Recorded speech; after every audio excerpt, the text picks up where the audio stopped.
मैं आतमजीत सिंह साहब आपके पास आ जा रहा हूं।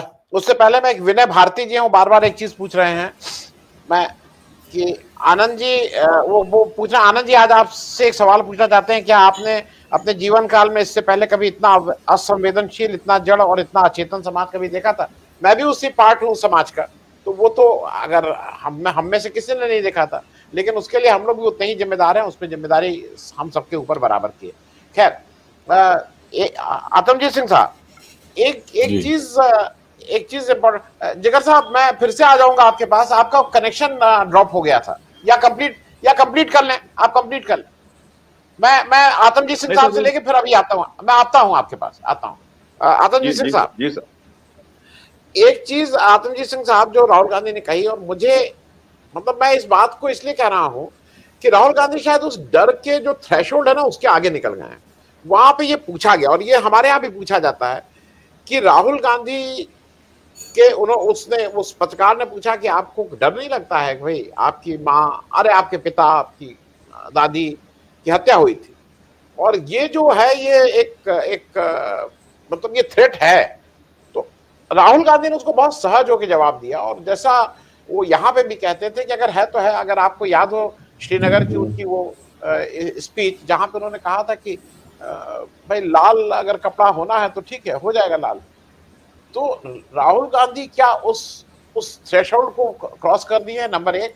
नंबर दो, मुझे एक चीज और समझना है भाई, देखिए प्रोटेस्ट कहीं भी हो सकता है, कोई भी कर सकता है प्रोटेस्ट, तो ठीक है, वो आप उसको खालिस्तान वाला अगर वहां किसी ने कुछ नारे लगाए या प्रोटेस्ट किए, तो मेरे ख्याल में बिल्कुल परिपक्व नेता की तरह उन्होंने उसको सामने सामने खड़े होके हंसते मुस्कुराते हुए उस बात को पूरा कर लिया, वो बात आई गई हो गई। ये दोनों चीजें मैं इसलिए पूछ रहा हूं कि इस पे हाय तौबा मचाना कि नहीं उनके उसमें खालिस्तान के नारे लगे, इसको रिलेट करना मेरे ख्याल में तो एक स्वस्थ परंपरा है।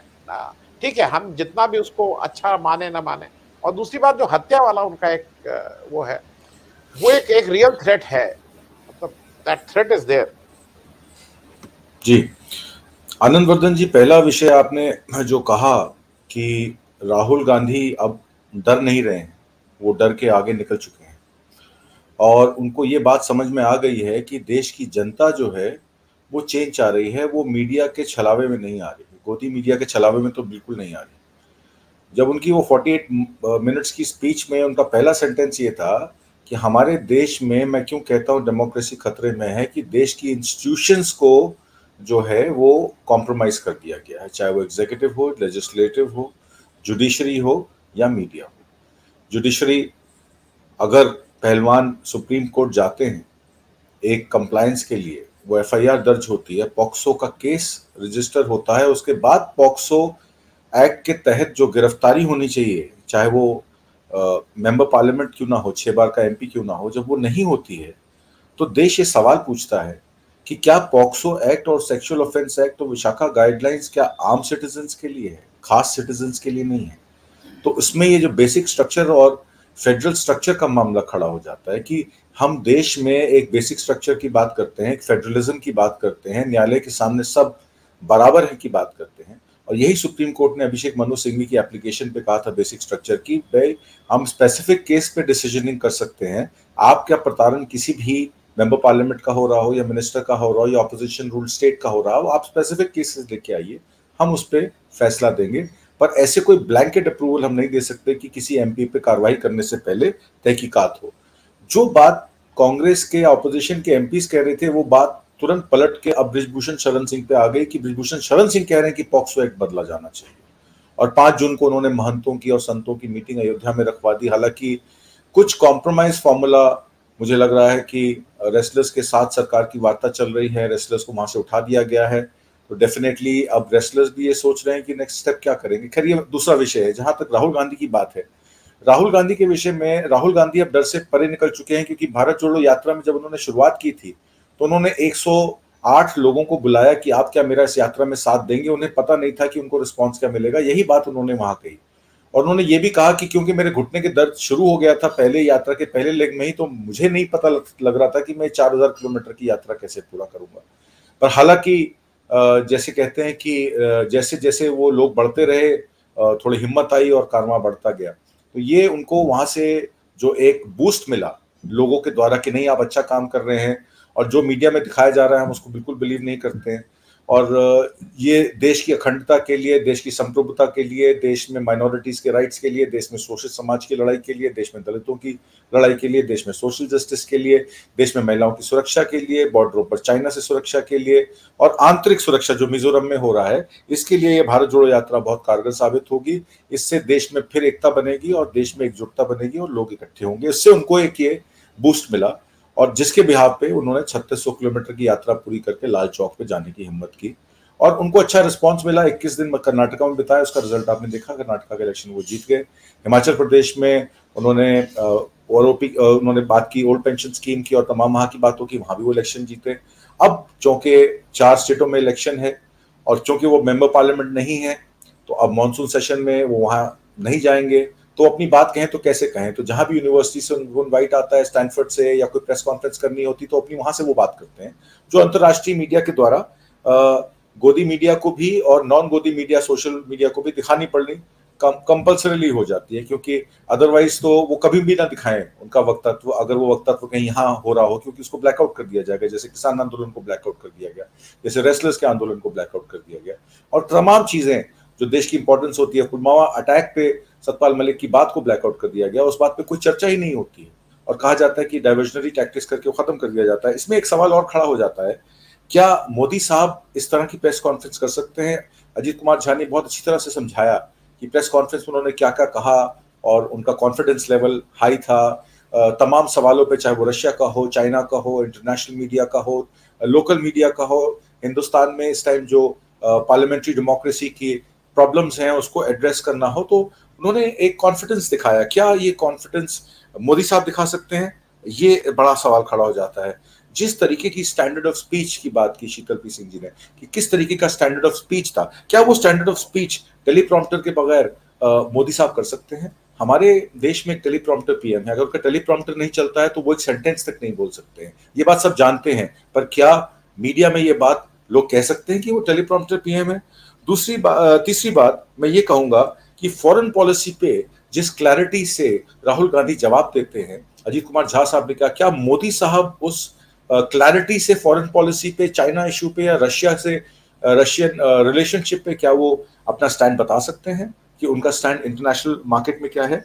और पांचवी बात, अगर इन सब बातों का जवाब नहीं है कि मोदी साहब मेरा टेलीप्रॉम्प्टर के नहीं बोल सकते, उनके पास फॉरेन पॉलिसी पे डायरेक्ट प्रेस कॉन्फ्रेंस करने के लिए कोई मटेरियल नहीं है, उनके पास एक स्टेटमेंटशिप नहीं है, तो इसका मतलब यह है कि मोदी साहब वो सब कुछ नहीं कर सकते जो राहुल गांधी कर रहे हैं।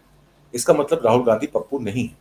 जितना हजारों करोड़ रुपया खर्चा किया गया राहुल गांधी को पप्पू बनाने में, वो कहीं ना कहीं ये मिथ मोदी साहब की जो है वो पब्लिक के सामने आ गई है, वो एक्सपोज हो गए हैं। मोदी साहब एक बड़े ओरेटर हैं, एक अच्छे ओरेटर हैं, ये मिथ भी उनकी एक्सपोज हो गई है। और आपने देखा जिस तरीके से वो गटर कैश की बात करते हैं, a² + b² = 2ab की बात करते हैं, जिस तरीके से वो क्लाइमेट चेंज की बात करते हैं, ये मौसम नहीं बदल रहा है, ये लोगों की इम्यूनिटी बदल रही है, वो किस तरीके से अपनी फोटोजेनिक मेमोरी की बात करते हैं कि फाइलों का पाइल मेरे सामने पड़ा होता है और मैं अपनी फोटोजेनिक मेमोरी से उस फाइलों की पाइल को समझ जाता हूं और उनको बोलता हूं ये फाइलें उठा के ले जाओ, सब मुझे पता है इन फाइलों में क्या है।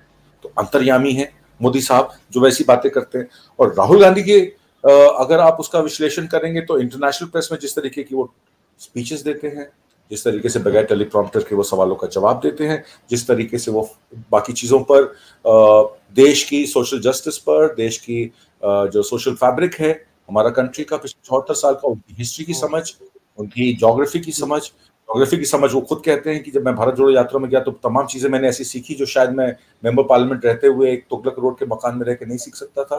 तो बहुत सारी चीजें वहां पे मैंने सीखी जो उनकी जेन्युइननेस दिखाते हैं, राहुल गांधी की एक फैमिली वैल्यूज, उनकी ओरिजिनलिटी, उनकी पढ़ाई लिखाई, उनकी सच्चाई।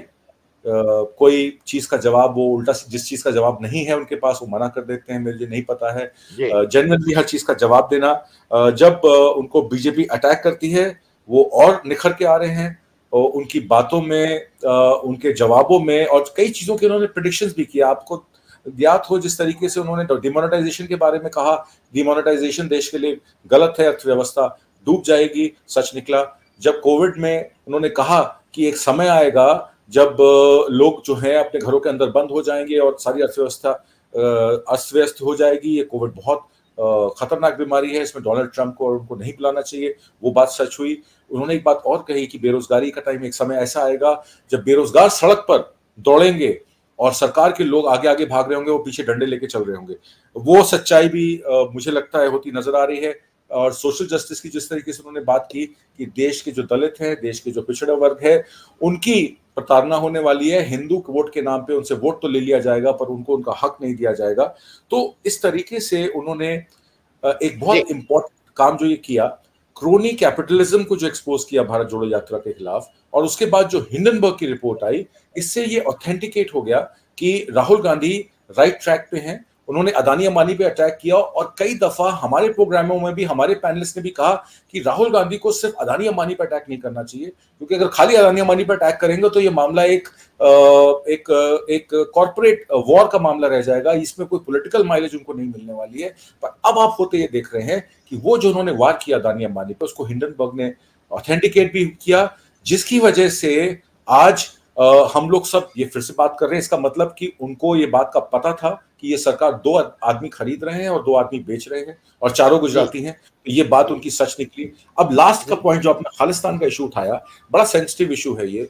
हमारे हिंदी भाषी प्रदेशों में शायद इसकी नॉलेज बहुत कम है लोगों के पास। मैं 2 सेंटेंस में ये बात कहूंगा कि खालिस्तान का विषय पंजाब का है ही नहीं। पंजाब के जो प्रवासी देश से बाहर चले गए, उनकी जमीनें वहां थी, उनके घर वहां बंद थे, तो उनको लगा कि हम अपनी जमीनें, अपने घरों को कैसे बचाएं। तो कुछ वेस्टेड इंटरेस्ट शुरुआत की, मैं 80 के जगजीत सिंह चौहान के समय की बात कर रहा हूं, उनका ये विषय था कि अगर ये अलग देश बन जाता है तो इसमें हमारी मेजॉरिटी हो जाएगी और हम अपनी तरीके से अपनी प्रॉपर्टीज को मैनेज कर सकेंगे, अपने देश को मैनेज कर सकेंगे। हालांकि वो बड़ा इल कंसीव्ड आइडिया था। वो आते आते जब इंसर्जेंसी खत्म हुई तो वो मामला खत्म हो गया। अब जो अभी खालिस्तान मूवमेंट की बात सुनते हैं या खालिस्तान का फ्लैग देखते हैं या एम्बेसी के बाहर खालिस्तान के नारे देखते हैं, ये सब वो वेस्टेड इंटरेस्ट है जो ध्रुवीकरण, कमलाइजेशन, पोलराइजेशन में बीजेपी की मदद कर रहे हैं। किसान आंदोलन में ये खालिस्तानी वर्ड यूज हुआ। पर गुरपतवंत पन्नू नाम का एक आदमी जो सिख फॉर जस्टिस में, उसने कहा कि अगर आप 26 जनवरी को खालिस्तान के ऊपर झंडा लगा देंगे तो मैं इतने पैसे दे दूंगा। उस आदमी को ना कोई जानता है, ना वो खालिस्तान का एक्टिविस्ट है। ये सब स्टेट एक्टर्स हैं, ये डीप स्टेट के वो एजेंट्स हैं जो आपको बरखलाते हैं, आपको कौमों से लड़वाते हैं, हिंदुओं को मुसलमान से लड़वाते हैं, हिंदुओं को सिखों से लड़वाते हैं और हिंदुओं को ईसाइयों से लड़वाते हैं और अपना वोट बैंक इंटैक्ट रखते हैं। मेरा आग्रह यह है कि इन लोगों से हमें बचना चाहिए। और खालिस्तान मूवमेंट कोई मूवमेंट ही नहीं है, इट्स अ डेड मूवमेंट। और उस पर कोई भी टिप्पणी हम लोग को इसलिए नहीं करनी चाहिए कि वो नॉन इशू है, और उस नॉन इशू को इसलिए क्रिएट किया जाता है कि राहुल गांधी की सक्सेसफुल जो यात्रा होती है, जो बात कहते हैं, उससे भटकाने के लिए लोगों को ये सब प्रॉम्प्ट्स यूज किए जाते हैं और आने वाले समय में और भी यूज किए जाएंगे। इसमें हमारा और आपका अधिकार नहीं है, पर ये क्लैरिफिकेशन करना जरूरी था। आतमजीत सिंह साहब, बहुत संक्षेप में इकोनॉमी पे, क्योंकि जब उनका प्रश्न जब शुरू हुआ था तो वो इकोनॉमी से ही शुरू हुआ था और राहुल गांधी ने बिल्कुल ठीक से बताया और उन्होंने अपना विजन भी बताया। और मुझे एक चीज ये लगी, जो एक उनका कन्विक्शन है ना कि सारा कुछ अडानी को सौंपा जा रहा है, उससे वो मतलब मुझे अच्छा ये लगता है कि वो कथनी करनी में अंतर नहीं है। वो देश के अंदर भी बोलते हैं कि अडानी को आप वो कर रहे हैं, वहां पे भी उन्होंने बोला कि अडानी का नाम लिया, जो जनरली लोग अवॉइड करते हैं। तो इकोनॉमी पे आपके हिसाब से जो भी नेतृत्व हो किसी भी पार्टी का हो, उसकी थोड़ी समझ बेहतर होनी चाहिए। तो ये तो अच्छा इंडिकेशन है। पिछले 30 सालों में कांग्रेस की सरकारों ने आपको दिखा दिया, चाहे वो पीवी नरसिम्हा राव की सरकार हो और उसके बाद मनमोहन सिंह जी की सरकार हो, यूपीए 1-2 में अर्थव्यवस्था 8 से 9% पे ग्रो कर रही थी। देश के सारे सेक्टर, चाहे वो कंस्ट्रक्शन सेक्टर हो, सोशल सेक्टर हो, रोड इंफ्रास्ट्रक्चर का सेक्टर हो, इन्वेस्टमेंट्स का सेक्टर हो, एफडीआई हो, स्टॉक मार्केट्स हो, कहीं भी कोई शिकायत नहीं थी। और मोदी जी ने ये कहा कि जो करप्शन का मुद्दा है, 2G का 3G का जो एक आकलन सीएजी ने किया, विनोद राय ने, कि उसमें ज्यादा पैसा मिल सकता था, या कोयला घोटाले में कोयला की खदानों को देने में जो आगे खदानों के लिए कॉन्ट्रैक्ट्स दिए गए प्राइवेट पार्टीज को, उसमें अंडर वैल्यूएशन की गई और वो कुछ उसमें पैसा और राजस्व का बन सकता था। इम्प्रोप्राइटरी की बात हुई जिसकी वजह से सरकार आई। अन्ना हजारे ने भी लोकपाल की बात की। लोकपाल की कितनी इंप्लीमेंटेशन हुई आपने देखा।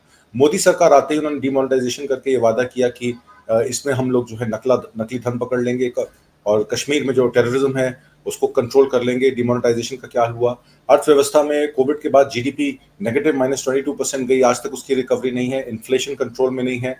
आपने देखा पेट्रोल जब 60 रुपए लीटर हिंदुस्तान में मिल रहा था, उस टाइम पे $147 बैरल क्रूड ऑयल था। आप इसकी फिगर्स जो हैं वो ऑथेंटिकेट कर सकते हैं ओपेक कंट्रीज की, जो उस टाइम पे ऑयल प्राइसेस थे।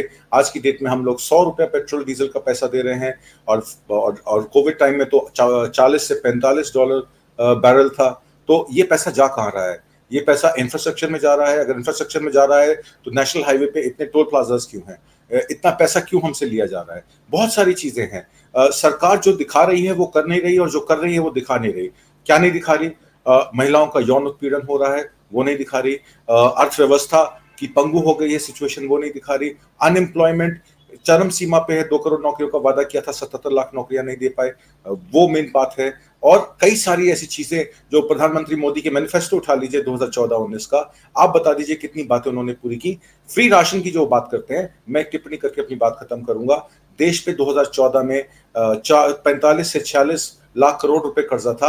आज देश पे 1,152 लाख करोड़ का कर्जा है। ये 100 लाख करोड़ का कर्जा मोदी सरकार में 9 साल में हुआ। क्या ये फ्री राशन बांटने में गया? क्या ये फ्री कोविड वैक्सीनेशन देने में गया? ये कहां गया? ये पैसा आया कहां से और गया कहां? और इसकी रिटर्न क्या अगले 10 साल में रिकवरी होगी? इसका रोड मैप अगर मोदी जी दे देंगे तो शायद मुझे लगेगा कि मोदी जी ने कुछ विकास का काम किया है। नहीं तो मुझे तो ऐसा लग रहा है कि 16 लाख करोड़ रुपए के हम कर्जदार हो गए हैं, और वो सारा कर्जा हमें पे करना पड़ेगा अगले 10 साल में। जी।